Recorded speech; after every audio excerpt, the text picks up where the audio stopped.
Hi everyone, welcome back to another live community classroom with Michaels. We have our friend Marley Bird with us today, and we're going to be learning all about the brioche stitch through this beautiful hat pattern. My name is Renee L. from Yarn Inspirations, and I'll be helping with any questions you might have during today's class. Please feel free to drop your questions in the chat and we'll make sure that Marley answers them. While we're getting ready to kick things off, let us know where you're watching from. Over to you, Marley. All right. Well, hello, everybody. And as Renee and Felicia said, I'm the Marley Bird.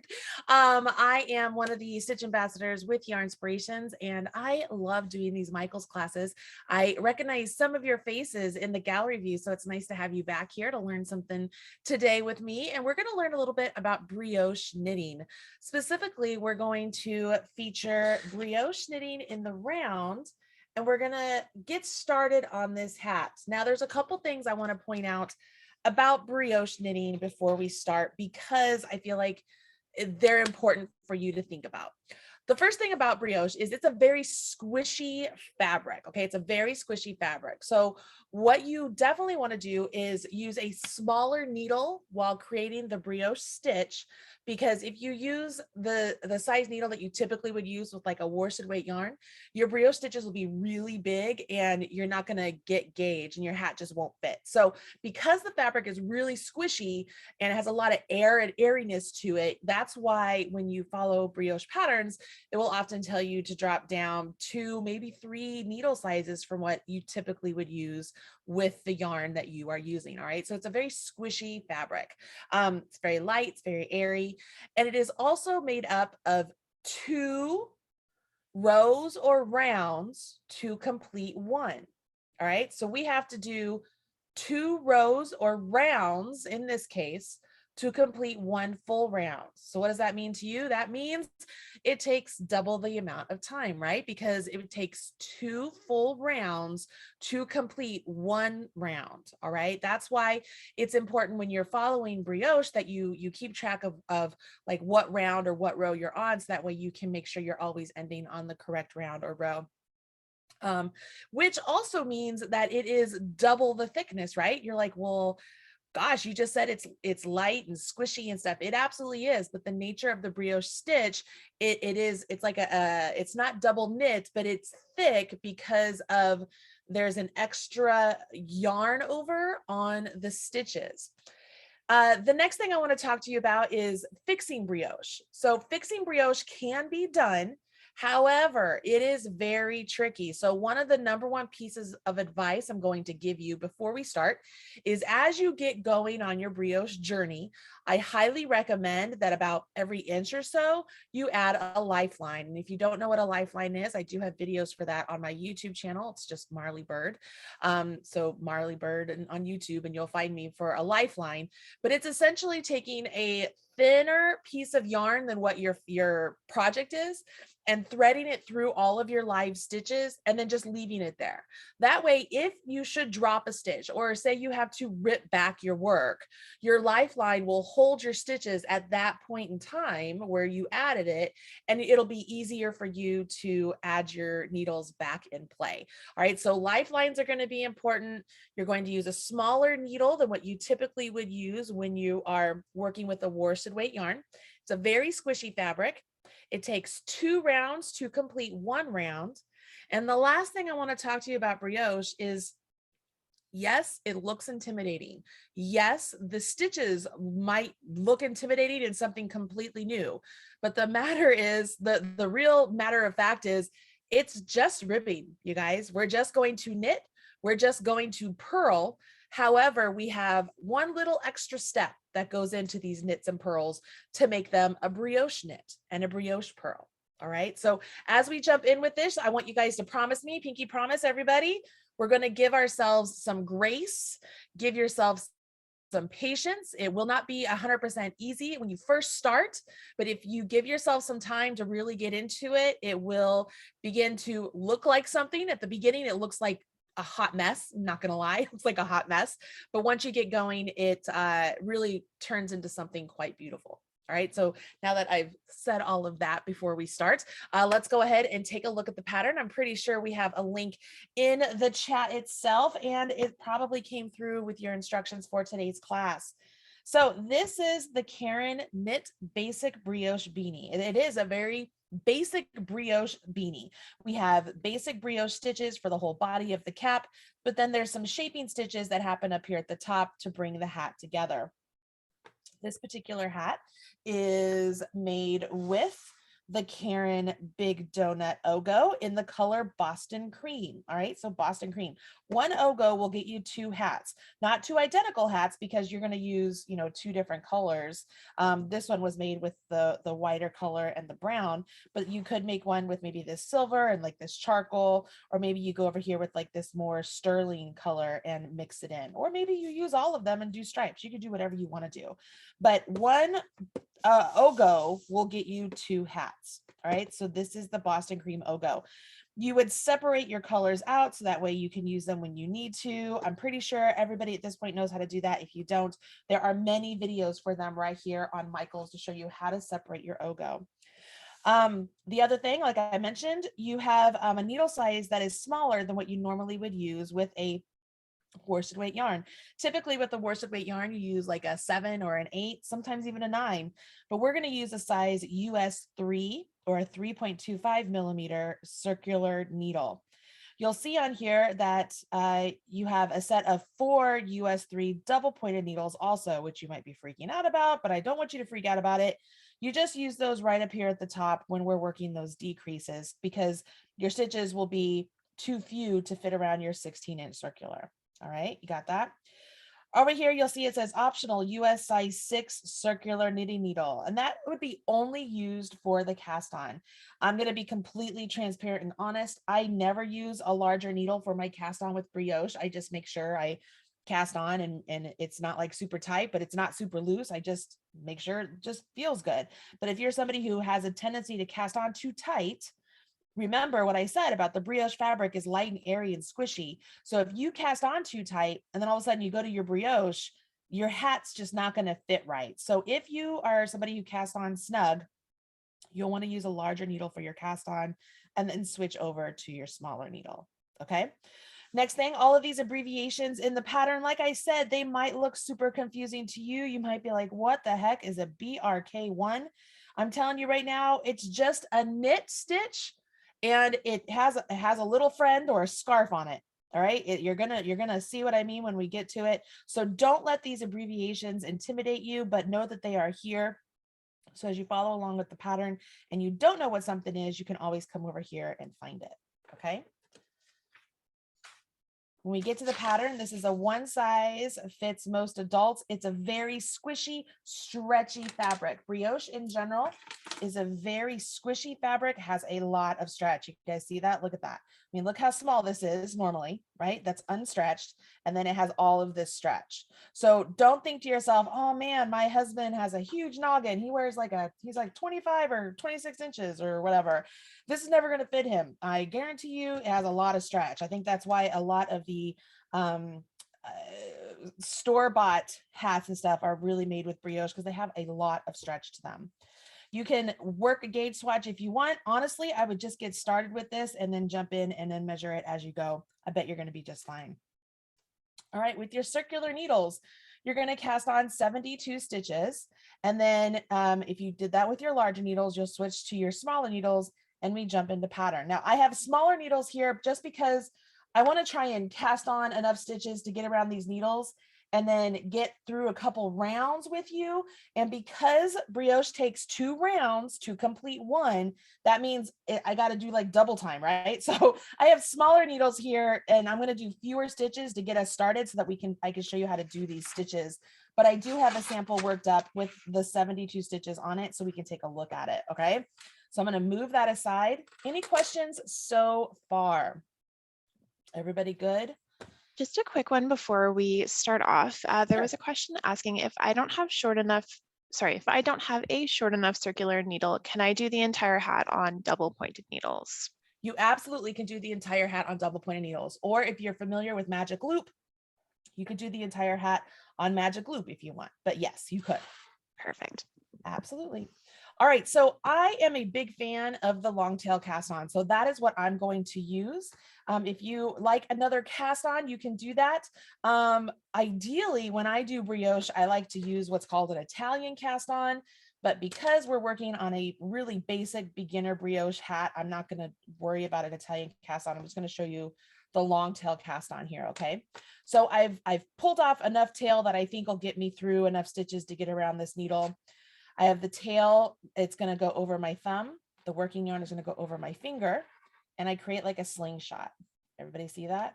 And just so you know, I have lots of videos on long tail cast on my YouTube channel, so I'm not going to dwell on this too much, but you simply go under. So you come down here, like to the base of your thumb, come up your thumb, tip of your finger, go down your finger. And that creates this nice window right here. Swing your needle through that window, off your thumb, and then readjust.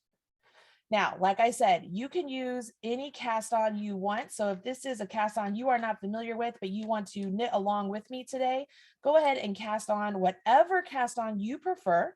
Okay. And if you want to follow along with me with size 16 needles and do the full 72 stitches, feel free to do that. You absolutely can. Let's go ahead and get on 72 stitches or yeah, the 72 stitches are for me. I'm just going to try and get enough stitches to get around so I can use these smaller needles. These are 12-inch needles. So I'm hoping I don't need 72, but I do need an even number, and I'm not counting because I'm talking. So I'm just going to keep going and then I'll go back and count. I am using a size 3 needle here. I didn't go up to a 6. But you'll notice I'm not making my cast on like super tight to my needles. They're nice and just a little bit what I would call loose. I think calling anything loose is a little bit tricky because, you know, one person's loose could be another person's too loose. And so you just want to be a little bit conscientious. You don't want it to look sloppy, right? Especially at the start, if it looks sloppy and you don't really realize it until you've gotten a good distance in. Let's say you've gotten 5 completed like full finish rounds in, which would be 10 full rounds, right? Because it takes 2 to complete 1. So by then you've put in a good amount of time and you realize your cast on is a little bit too sloppy and you're like, oh, I have to rip all this out. And it becomes a pain. So anyways, I'm going to count these real quick.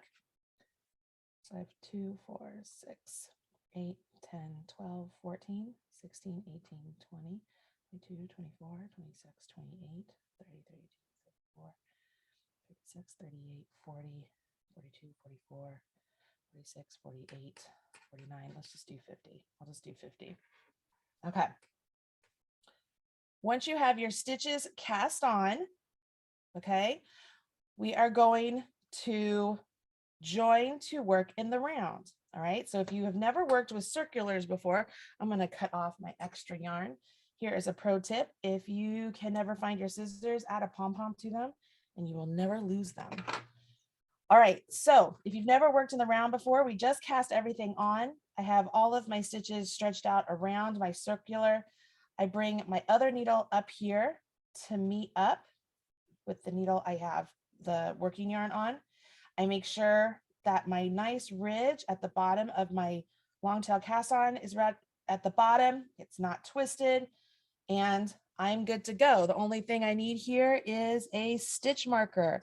Now you want to be careful with the stitch marker. You don't want to use, like, I'm a big fan of big dangly ones, but you want to be careful that it doesn't get caught up in your yarn over. So even getting a little jump ring and just putting a seed bead on it with some glue is a good little stitch marker. So I'm going to put a stitch marker there and we're going to jump into our pattern. Now this is the setup round. This is the round that is essentially setting up our brioche. And if I am honest with you guys, it's like I'm just going to do a knit one, purl one round. However, instead of a purl one, I'm going to do what's called a slip one yarn over. And that's going to be your first new term. And it is something that you're going to be very familiar with. Okay. So we're going to knit 1 stitch to start. And now we have to do what's called a slip 1 yarn over. In order to do this, we're going to move the yarn forward between our needles, go into the next stitch as if to purl, slip it off, and bring the yarn back over top of our needle. Okay, you see that? So it looks like we have this yarn over. It's this extra yarn just resting on top of the stitch we just slipped. That is called a slip-one yarn over. That is a partnered pair, you guys, okay? This slip-one yarn over, they're like the dynamic duo. That is Batman and Robin. They do not separate. You keep them together. If they were to separate, you're going to be like, oh, bees knees, Batman, what's happening? Or whatever he says. I don't know. That pair, it stays together. You do not separate it at all. All right. So the slip-one yarn over is now a partnered pair, which means when we come back around and work into that stitch, when we work into it, let's say it's going to be a brioche purl, you will purl together that yarn over there and the stitch together because they're a partnered pair. And that's what makes it a brioche stitch. Okay. So now my yarn's over top, my yarn's back and back, and I can knit the next stitch. Yarn forward, go into the stitch like you're going to purl, slip off, bring your yarn over the top of the right hand needle back to the back and knit. So we knit one, brioche, or not brioche, slip one yarn over, knit one, slip one yarn over, knit one, slip one yarn over. Okay, we're gonna do this all the way around. It's gonna look like a hot mess over here. It's gonna be funny because those of you who are new knitters are gonna look at this and be like, wait a minute, I've been doing that before and people said it was wrong. Well, probably if you forgot to move your yarn and you got accidental yarn overs, it looks something like this, but we're doing this on purpose because it's called a brioche. This is the way you do brioche. So it is gonna look unlike anything else you've done before, which is okay. Or I shouldn't say unlike anything else. It's gonna look unlike anything that you've done before that was supposedly quote unquote correct knitting. All right. It's gonna look like you have a lot of accidental yarn overs. In reality, you've done these yarn overs on purpose because you needed that partnered pair. You needed that slip one yarn over, slip one yarn over. And you do them at the same time. Like you do the slip one yarn over and it's like, it's the motion of it is like at this, so I'm coming in and I slip one yarn over simultaneous. That's the word I'm looking for, simultaneously. My yarn is like getting caught on my ring today. Sorry, I'm moving around quite a bit. If you ever get lost, like what I just did, like I was like, oh, where am I? I just take a look at what I was the stitch I just did and I can see there it was the partnered pair, right? So I knit the next one, slip one yarn over, knit the next one. Now, as I'm going through this, just a little tip here. If you guys have interchangeable needles, okay, if you cast on with your size 6 needles and you have interchangeables, all you would need to do is just change out your needles to your size 3, right? So you wouldn't have to like put on a whole new pair of needles. You just have to adjust your needle tips. Just a little tip, a little tip there, no pun intended. When I get to the end, see what I mean? It feels like it takes forever to get around, right?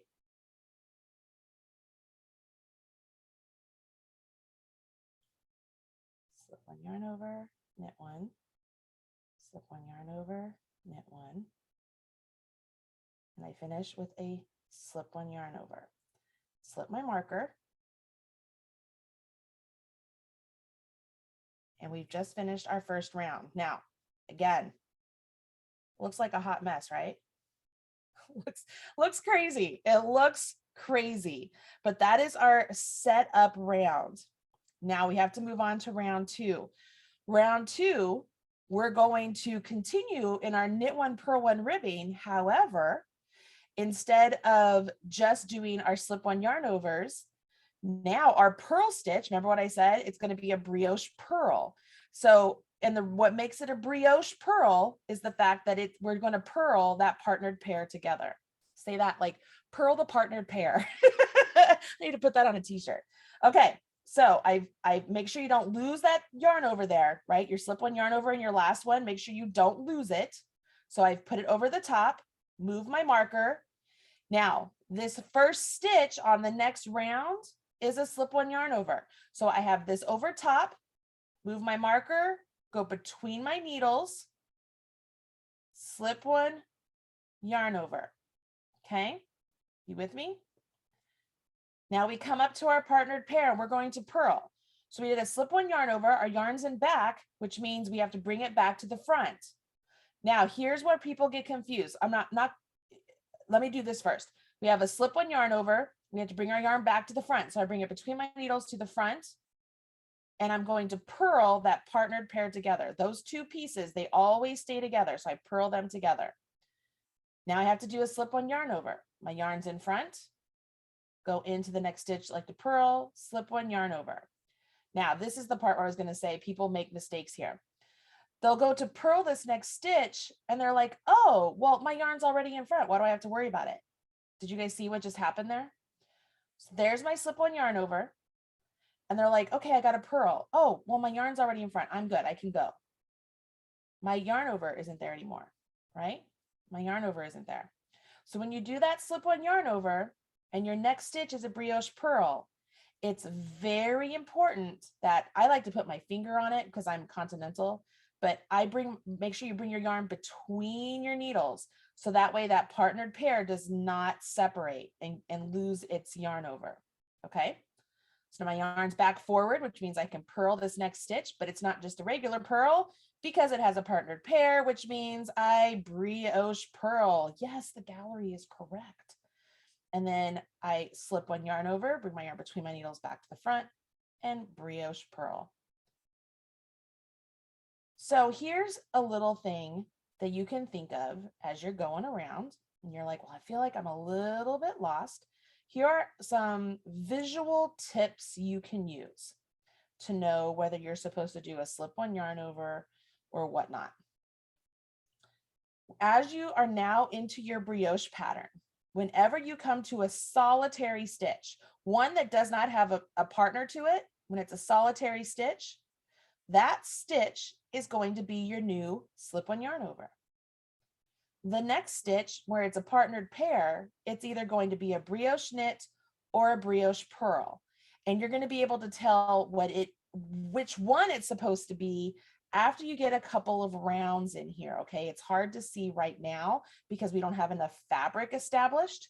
Just like when you do ribbing, it's a little bit tricky to see the columns of knit stitches or the columns of purl stitches until you get a couple of rows or rounds in.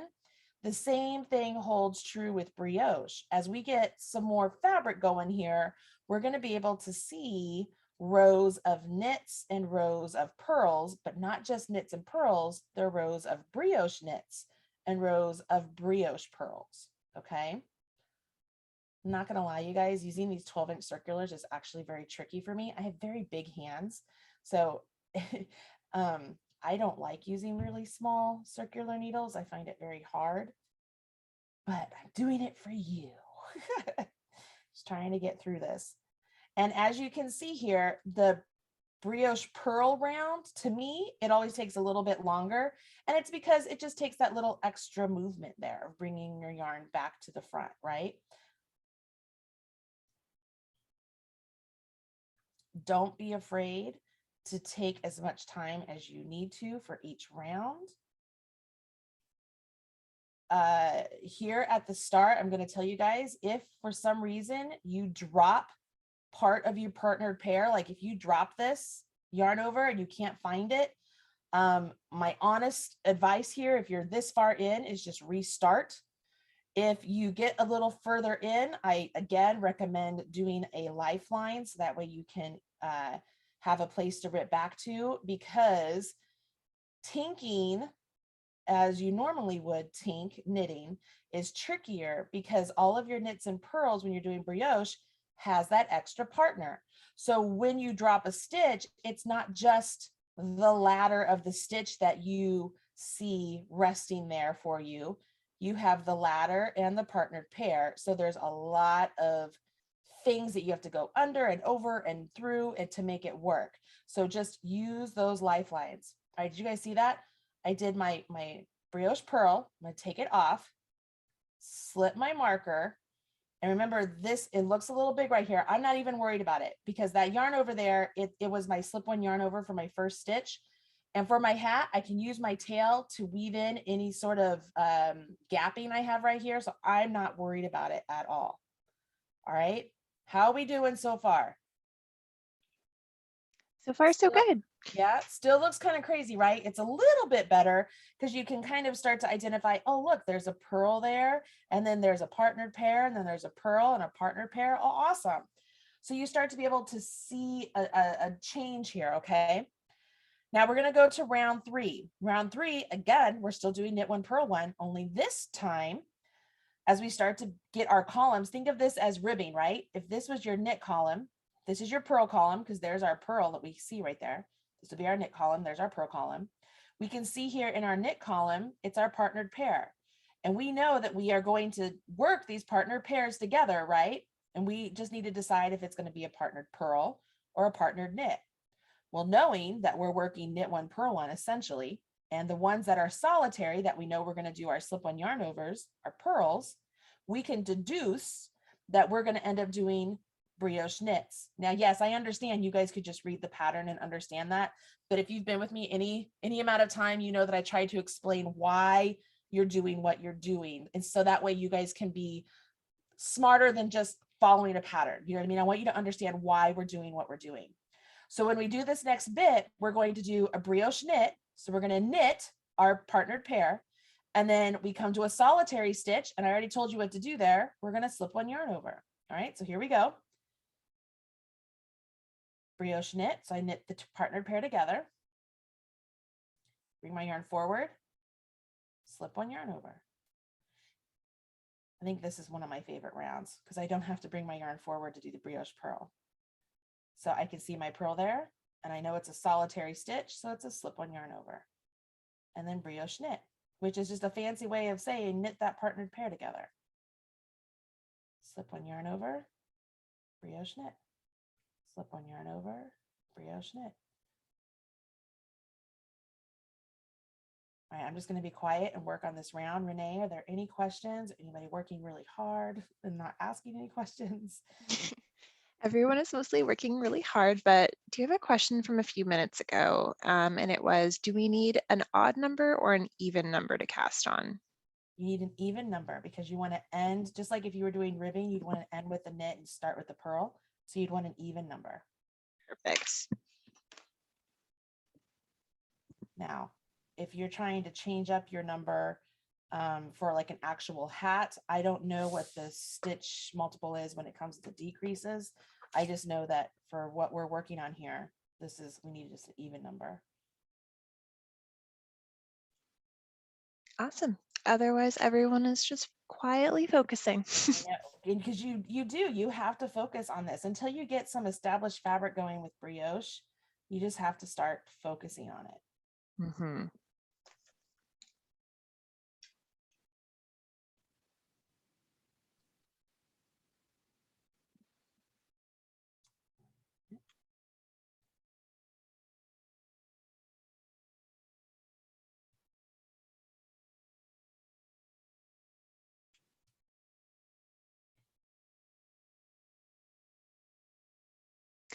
All right, everyone. Normally I would fill silence, but I think given the project, I'm just going to let this sit until Marley reaches her next instruction. So we're all going to focus quietly. Okay. I'm almost there anyways. That's good. Awesome. Silence is hard. It is hard. All right, so I'm at the last one. So I'm gonna slip one yarn over. Remember, you don't want to lose that yarn over with your marker because that happens a lot, you guys, all right? So don't lose that yarn over when you slip that marker because the first stitch on the next one is going to be our brioche or our slip one yarn over. All right, so let me take a look here. Make sure we don't lose that. Word to the wise, if you're going to put this down after, like most people will put something down after they finish the round, just work that first, like until you get to the next whatever stitches. That way you don't lose your yarn overs. Like I wouldn't end here with my yarn over right there because the chances of me remembering when I pick it back up are slim. So I would work over to where I actually work that brioche purl there, if that makes sense. All right, so as we look at this, just like I said, as you start to get some ribbing going, you can identify your rows of knits and your rows of purls. And the same thing starts to happen here. So as you start to be able to read your brioche, whenever you see the partnered pair above a purl row, right, a purl column, you'll know that you're going to be doing a brioche purl. Whenever you see your partnered pair over one of your knitted columns, you know you're going to be doing a brioche knit. And we already know that wherever we see those solitary ones that aren't the partnered pair, you're going to do the slip-one yarn over. You see what I mean, you guys? Like, I'm trying to, I hate using the word dummy it down, because that's not what I'm trying to say, that you're dummies. That's, I hate that phrase. I'm trying to break it down. There you go. I'm trying to break it down to its easiest form, because I know brioche can be so intimidating, but it's really just ribbing with that little extra bit there. Okay. All right. So we've just went through the first round, the second, and the third. And all you do is you repeat round 2 and 3, 2 and 3, 2 and 3, until your hat measures 10.5 inches. Okay. And you change colors. Like, you can change colors. You can just work until the color runs out, and then just let the color naturally flow to the next color. You could do whatever you want. Okay. It's totally up to you. I'm going to grab another one that I already have started here. This is actually the 72 stitches. And this is using one of the blue ogos, actually.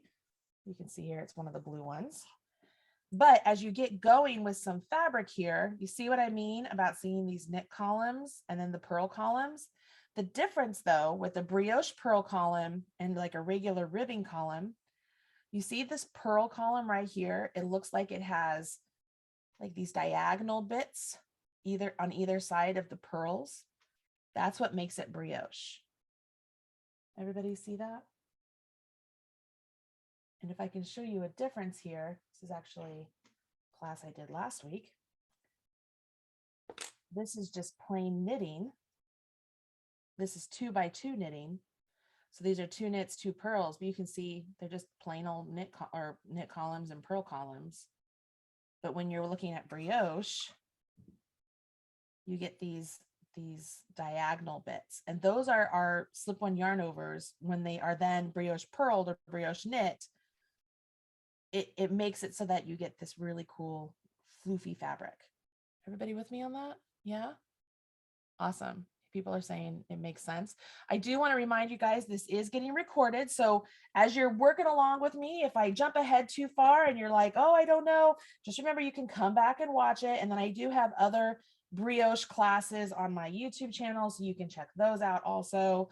I just try and make it as easy as possible. So let's work around on this together.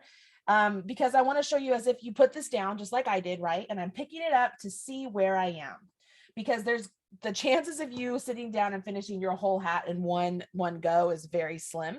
So I do want to make sure you understand how to pick it up. So I set this down, I pick it up and be like, all right, so where am I? So let's deduce what we've done here. I can take a look at this next bit and I can see, okay, there's a solitary stitch. So that one's going to be a slip-one yarn over, which means there's my partnered pair, which is going to be a brioche stitch. But is it going to be a brioche knit or a brioche purl? Well, I look at the column beneath it. Are those knits or purls? Well, those are knits. So that lets me know that's going to be a brioche knit. I can furthermore go on to be like, okay, let's check my deduction. Go to the next one, which is a solitary. What's underneath it? Purls. Yep. All right. So that would make it my knit one, purl one, knit one, purl one. So I am on my slip-one yarn over. So I bring my yarn forward and I'm looking at knits here. So I'm going to brioche knit. Slip-one yarn over, brioche knit. You guys with me here? So pop quiz. If I came over here and I see this and you're like, oh man, I don't know what I did here. I think maybe I knit into that one and I knit into that one. Is that correct? No, it's not correct. Not only are you going to get a hole, but you no longer have a partnered pair. So make sure that you don't have a brain fart and work into each one of those individually. Make sure you keep them together. All right. They are Oprah and Gail. They are Bert and Ernie. They are mustard and ketchup. What else could we think of? What are some other things you could think of? They are coffee and cream. They are Marley Bird and knitting. Come on, there's all sorts here you can think of. Oh, we got bread and butter from Bread and Paula. butter, that's a good one. Peanut butter and jelly, cereal and milk. Yes, you guys are working here. The most iconic duos, peas and yes, carrots. yes. Hot chocolate and marshmallows. Oh, Bacon bacon and eggs, and yes. eggs. See, now you guys are all making me hungry. But you just make sure they stay together. And I mean, I hope that really helps you guys. Honestly, when I was teaching myself brioche and I was really getting caught up in all the terms, because you'll hear a lot of very experienced brioche knitters and teachers talk about it's a Burke and a burp. And so it's a brioche knit Burke or a brioche purl burp. And I was like, well, that's just confusing. Like, that's just silly to me.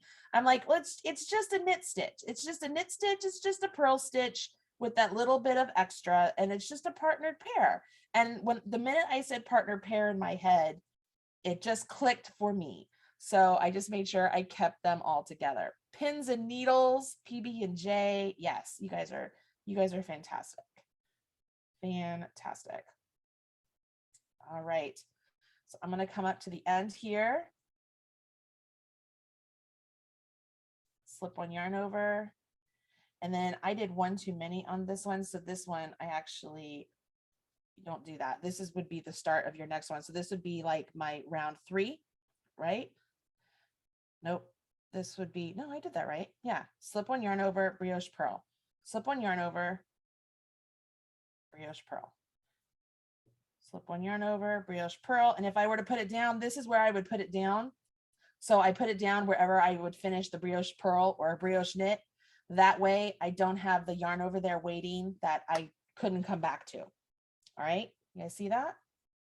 So if you think about it logically, the reason it takes 2 rounds to complete one is on the first round, let's say you're just working those knits and we've just slipped the purls. So we have to go back to do the second round so that way we can slip our knits and work the purls. So it takes 2 rounds to complete the one. But it's a very squishy fabric. It has a lot of stretch, a lot of give. I like to say that the Fisherman's rib it's very similar to this, only instead of having your partnered pair up here, you actually work down here. And so it makes the stitch on the needle drop down and become that yarn over for the stitch below. That's Fisherman's rib. It's a little bit different, but you kind of get a very similar effect to the brioche. All right. So you know everything you need to know here for the body of the hat. Okay, that's everything you need to know for the body of the hat. And you end on a round 2. Then you have to start these decreases. The decreases, they seem a little tricky, right? They're like, what is this? What's a brioche decrease right? What's a brioche decrease left? Like what is happening here? Well, just like when you decrease ribbing, in order to maintain the ribbed pattern, let me bring this over.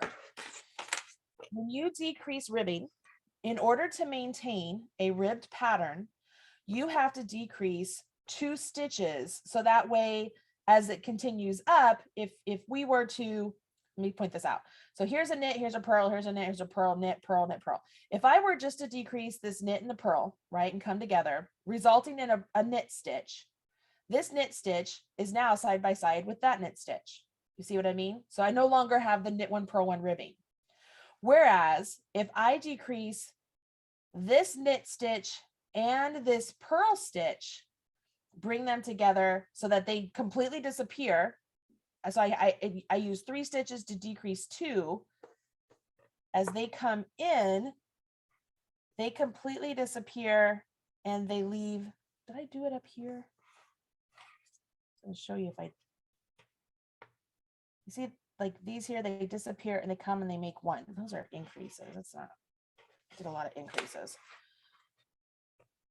You just have to trust me on this. They decrease down and they come to where it comes where it's 1. So then you're still in your ribbing pattern. All of that is to say, don't get confused with the decreases. just know we have to work over 3 stitches to decrease 2 stitches to maintain our rib pattern when we work our decreases.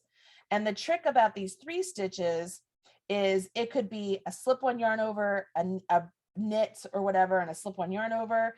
It could be a brioche knit, a slip-on yarn over a brioche knit. Like there's lots of different decreases out there. So instead of just looking like 3 stitches on your needle, it could be like your partnered pair, a solitary, or partnered pair. Does that make sense? So it can get a little bit confusing. So what I want to do is let's take a look here.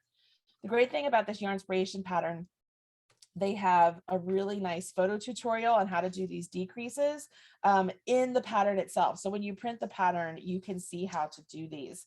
So what I'm just going to do is I'm going to use my swatch here. This is the swatch. You can tell I've done a lot of sampling on it. This is actually a swatch I use to show increases and decreases for brioche for a lot of projects. We're just going to work across some stitches and then actually work a brioche decrease right, and then we'll work a brioche decrease left. I'm not going to pay attention to any of the instructions here. I know that you can do that because you know what these stitches are, but you don't know what these 2 stitches are. So I want to show you how to do those. Does that make sense to everybody? Okay, so let's start off with the brioche decrease right, because that's the first one we look at. And that is on page 4 of 5 in your pattern. So if you want to look at the pictures or watch me, totally up to you. I'm going to look at the pictures too to make sure that I'm doing exactly what they're telling us to do. So that way you're not getting different information from what they want you to do. All right, so like I said, this is just a swatch I have here. I wonder if I should use a different color so you can see. Do you guys think that would be easier to see a different color? Like just add in a color. Let me grab another yarn real quick. That might be easier for you to see. Okay. Marley, before we pop into the next section, can I just ask Sure. a question quick from Sure. Lori? I hope I read this correctly in a way that makes sense. Okay. Okay, if each set is 2 rounds, round 1 is actually round 2 in pattern and round 2 is round 3, question mark. So she's asking if that is that, because round 1 in the pattern is the setup round, so we don't count it. Does that make sense? Yeah, it makes sense. So that is the way the Yarn Inspirations teams writes their pattern is different than how I would write it. So I actually would not have called the round one. I would have just called it setup. And then I would have called round 2 setup. And then I would have had a 3 and 4 and had that been round 1 and round 2. Does that make sense? Like that's how I would have done it. But yes, Lori, if you need to think of it that way, you can totally think of it that way. You could take out the word 1 there. You could just write 1 there. You could write 2 there. And then you could think of it however you want. Did I make sense? Did that make sense? I think so. Okay. I mean, the other thing to point out is as you guys get more advanced in brioche, you'll find that people write things out as 1A and 1B. So it would be like, because you have to do 2 rounds, right, to complete 1. So it'd say, this is what you do on round 1A. Here's what you do on 1B. And then you'd have 2A and then 2B and then 3A and then 3B. That's how I like to write my brioche patterns. Because it makes sense to me, because I'm like, A and B, those are your 2 rounds. You're like, those are the 2 to complete the 1, and the 1 would be the 1 or the 2, the 3, the 4, the 5, blah, blah, blah. If that makes any sense. Perfect. All Thank right, you. cool. Okay. Lori says, thank you. That helps. All Awesome. right. You're welcome. So I'm going to grab a new yarn here. Hopefully this helps you guys see all right. And I'm just going to get over to where I have some stitches because I have some garter stitch on the side here.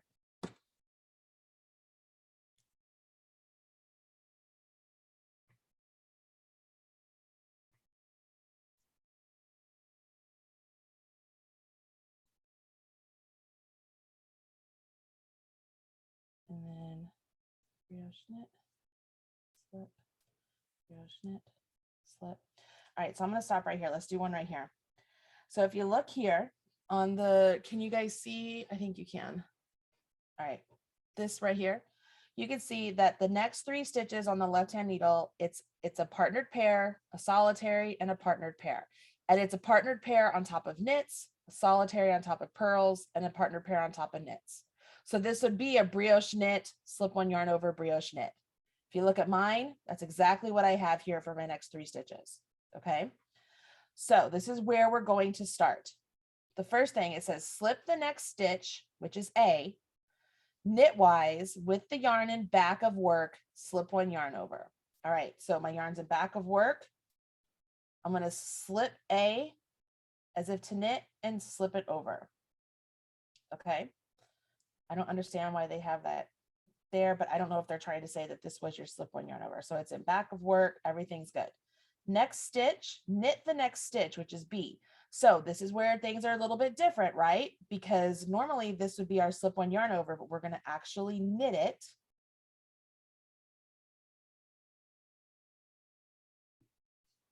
Then we go to 4A, says pass the slip stitch A over the stitch you just knit. So when we pass this stitch over, we want to make sure you grab the whole partnered pair, right? You want to make sure you get the stitch and that yarn over. We're going to pass it up and over the one we just knit. And we have down here. So then here's the result. So once you pass that over, here's the result. Then it says, now move the stitch to the left-hand needle. So I'm going to move it over. I'm not changing the orientation of it, just moved it over. Pass the second stitch on the left-hand needle, which is C, over B. So now it's just like a bind off, right? So I'm going to grab this one and have it jump up and over that one I just slipped back over. Once you do that, here's your resulting stitch. Can you see how it looks like this knit column came over? It's now on top of that purl column. This knit column came over, it's on top of that knit column. But this one is the one on top of all of it. So that V there gives the illusion of pointing towards the right because it's the one on top. Can you see that? That's what makes that a brioche decrease right. Everybody get that? That's what makes that a brioche decrease right. Once you do that, you just slip this stitch back over, okay? Slip that stitch back over and you move on. We decrease 2 stitches, we have 1 left, and I want you to notice we're still in pattern here because there's our slip one yarn over before we started. Here's our solitary stitch, which would have been our brioche knit. That would have been our resulting stitch. And now our next stitch is a slip one yarn over. So we're still in our ribbing pattern. You see that? See, it's easier with the 2 colors, right? You can see it better. All right, so I'm gonna just get over a couple more here. And let's do the brioche left. Put it in the back. Nope. There we go. All right, so brioche left decrease. Again, you have your brioche knit column, your slip one yarn over column, your brioche knit column. So it's the same setup. It's what I have here. I have my partnered pair, my solitary, my partnered pair. Slip the next stitch knitwise with yarn in back to the work. All right, so my yarn's already in back because I finished that slip one yarn over. I'm going to go knitwise and I slipped it.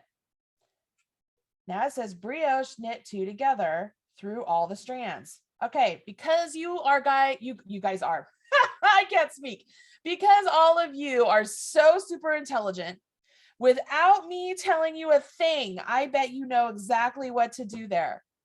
Because we all know that the whole BR thing shouldn't be anything scary. Even if we just hid that, we know we're going to do a knit 2 together. Most of you know how to do a knit 2 together. And when we put that BR there, we just know, oh, that means it's a partnered pair. So we want to make sure we get all of our stuff there when we do our knit 2 together. So right here, we have our partnered pair, we have our solitary stitch, and we're just going to knit 2 together. We're knitting all of that together. Nothing scary there, right? Nothing scary at all. So we did all that. Pass both strands of your slip stitch over. Well, we know how to do that. We're going to come over here, grab the one that we slipped, up and over that one. And you've decreased stitches. So let's take a look at what we have. We essentially did very similar to what we just did. So we brioche knit two together, these two, which got rid of that one. And then we took this column of knits, which was a brioche knit, and just had it leapfrog over that one, which means this column is on top of that column. So now this looks like it leans to the left, right? It looks like it has that lean to the left, which makes that a brioche decrease left. Here's your brioche decrease right. Here's your brioche decrease left. See how it leans to the right, leans to the left. And we're going to test everything out because our resulting stitch is the solitary stitch, which means our next stitch should be a slip one yarn over, and it will be because there's our solitary stitch. So we slip one yarn over. We can see here we have slip one yarn over, solitary, slip one yarn over, solitary. So we're still in our pattern. Bob's your uncle. We have mastered brioche. We are amazing, right? Not scary at all. What's scary is when you drop a stitch. Not gonna lie, that's the scariest part because picking up those babies is not easy. That's a whole nother class. But at the end, here's what it looks like. You see that? So we have been working with solid brioche, right? Where you're not changing colors. But when you start to master brioche like this, you guys, I want you to see what you can do. This is brioche. This is two color brioche, meaning you would do 2 rounds. So you would do rounds 1A and 1B with the multicolor. And then you would do rounds 2A and 2B with your white. And that is what will give you this 2 color brioche, which is reversible. Isn't that cool? Now looking at this, you might be like, I don't know how I would ever do that. You already know how to do these decreases. You already know how to do the brioche. You just don't know how to do these increases. Well, it's pretty darn simple. Pretty darn simple. You guys could do these increases if you need to. It just requires a little yarn over, a little bit of paying attention, but you could do this pattern. I want to say you could do it easily, but you could do it with some concentration and just believe in yourself and keep telling yourself it's just ribbing. That's all it is. It's just ribbing. We've just moved this knit column. And then by doing these series of decreases, look, it's leaning to the right, comes over here, and then it comes up here. Boop, it gets underneath that one because this one leans to the right. So it kind of looks like flames. Isn't that cool? This is a free pattern on the Yarnspirations website. So you can absolutely make this. It's fun. So I just want you to see that, it doesn't have to just be solitary one color. You could do 2 color brioche. And when you do 2 color brioche, it sometimes is easier to learn 2 color brioche when you're learning brioche because you get a chance to see the 2 colors together and you can see, oh, look, I can see exactly where I am. Does that make sense? All right, so I have 5 more minutes to answer any questions. I'm going to come back over here to this piece and just start knitting away on it so you guys can ask questions of me if you want. And let's kind of see how this goes. Hey, Marla, just Felicia. I just want to step in to answer Erica's question really quick. The transcript will not be available. However, the transcript itself will be with the video once it's uploaded, but you can save the chat. So over in the chat screen, you will see 3 dots next to the smiley face. And when you click on those 3 dots, a pop-up will come up and say save chat. So you would be able to save the chat so that you would be able to keep for your records. That's good to know. I didn't know we could do that. Awesome.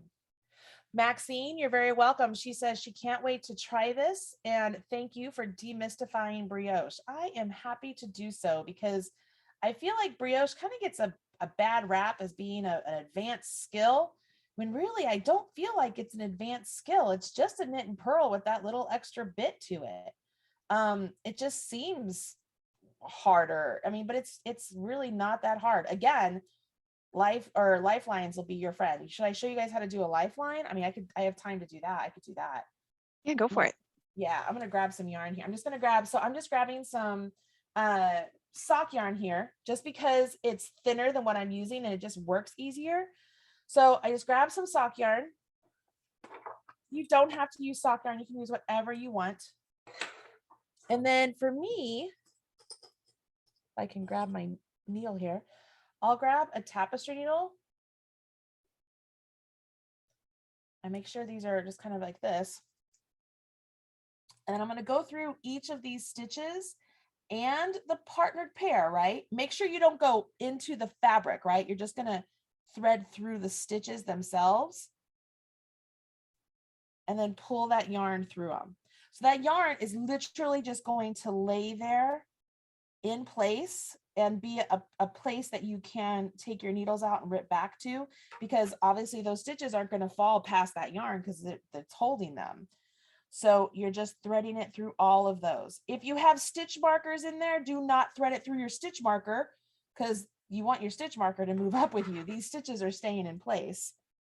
But this is all you'll do. So I highly recommend this, you guys, as you get going along. Like nothing worse than making a mistake in brioche and having to rip it out. I actually just did I did a video for it, putting my brioche stitches back on the needle on my Instagram. Like you can go and watch my Instagram reels and you could see I'm putting my needles back through some live brioche stitches because you know what happened was I put my work away in a bag and then several rows fell off and several stitches, and I was like, nope, this is too much of a hot mess for me. Like I'm going to take more time trying to fix this than if I just ripped it out and redid it. So I ripped out, I think like 10 or 20 rounds of brioche. So I either ripped out 20 or 30 rounds, you know, of full rounds once you do it twice. And then I put them back on the needle. So if you want to see how to put them back on the needle, you can watch my Instagram. So like right here, I'm not going to go through my stitch marker, okay? Because I want my stitch marker to be able to keep moving. Just go underneath it and then just keep going through. And then when I'm done, what I like to do is I will tie the both ends of this lifeline of the sock yarn together. So that way, if I do put it away, the sock yarn can get pulled or whatnot, but it's not going to get pulled out because that's, you know, it's my lifeline. It's my safety net. So I will tie the sock yarn together so that it has a knot. And then when I need to pull it out and do whatnot, I just cut the knot and pull the string out. But you can add as many lifelines as you want, guys. And as I'm doing brioche, I will be honest with you guys, I'll add a lifeline like this, and then I'll work several rounds. And when I go to add the next lifeline, I won't take this one out. I leave it in because you just never know. You never know if you need to go back to it or whatnot. And I mean, why not just leave it? It's not hurting anybody. It doesn't do any harm. I will show you guys. It's easier to put the lifeline in when the stitches are down on the cord here because you have a little bit more space between the stitches to get into them. When I get back up, like I did here, I would take my sock yarn. I tie a knot. Get rid of that. Now you just keep on knitting. You ignore your lifeline. Like don't knit into it. Don't do anything. Just kind of let it be there. And so it's a little tricky because now there's a lot of string happening here, right? So I know this next one is a slip-on yarn over. And then when I go to brioche purl this one, I want to make sure I don't get into my lifeline. But it's only on this one round. I really have to stress about it, right? Because it's only on this round that I'm working the both. But now I have a safety net in place. And it just hangs out there. So if I need to rip back, I have a place to rip back to. Did that help everybody? Awesome. I hope you guys enjoyed this Michael's class. I love doing these Michael's classes. I hope that you'll come back and join me for some more. When you do, make sure you wave at me and say hello. I love seeing all of the familiar faces. Hi, Susan. I see you, my friends. But that's it, guys. That's brioche basic knit hat. How many of you are going to give it a try? Show of hands. I see a lot of you. Oh, good. A lot of you. That makes me so happy. When you do, make sure you share with us on social media. I'm the Marley Bird. Felicia, I'm the Marley Bird on Instagram. So you can find me over there and just use hashtag Marley Bird or hashtag Yarnspo. But yeah, there you go. All right, Renee, back to you. Awesome. Thank you so much for joining us today for this live community classroom with Michaels. Don't forget to share your work with hashtag Make It With Michaels and hashtag Yarnspo, as Marley said. That's hashtag YARNSPO. And just a reminder that you can find more classes on michaels.com and the recording of today's class at michaels.com/classes. All right. Thanks, everyone. Bye.